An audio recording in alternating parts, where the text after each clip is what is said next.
Okay, so during this tutorial, we're going to look at how to use buttons. So I'm going to open up a new application. Let's go to Frame 1. And now let's right-click, Insert Object. We'll choose Button. Here we go. Now I have a button. Now, let's look at the properties of this button.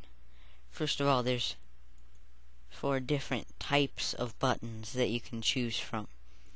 So, first, we're going to look at the text push button.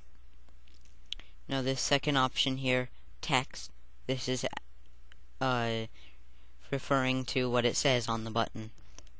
So we can change this to whatever we want it to say on the button. So just click there, type in what you want, and press enter, and now you can see it changed it on the button. Now we have some options here. We can choose disabled at start, hide on start. So let's see what it does when we choose disabled at start. Now let's see if we test our frame, then we can see that at the start of the frame the button is disabled. Whereas if we didn't have this box checked and we tested our frame, the button is automatically enabled. But of course we haven't set anything for it to do when we click on it, so it just regularly clicks. We can also choose hide on start by clicking here. So now we have hide on start.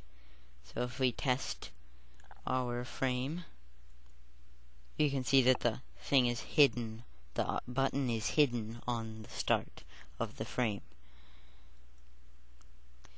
Now we'll go into the size position panel. This is the normal size and position as usual for all objects. And then we have text options. We can choose what font we want this to be in. If we want this to be in a different font, such as Calibri, we can change the size. And as you can see, it changed the size, and we have to stretch this out so that we can see the full text. We can also change it to bold, italic, underline, and strikeout. So now let's go over to movement. This is movement controls. We're going to look at that in our later lessons. We have runtime options. These are normal for most objects. And we have events. We can add behaviors here. We're going to look at those later. And then we can also change the name of this button.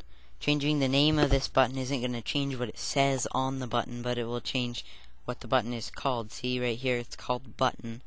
We can change this to be called button 1.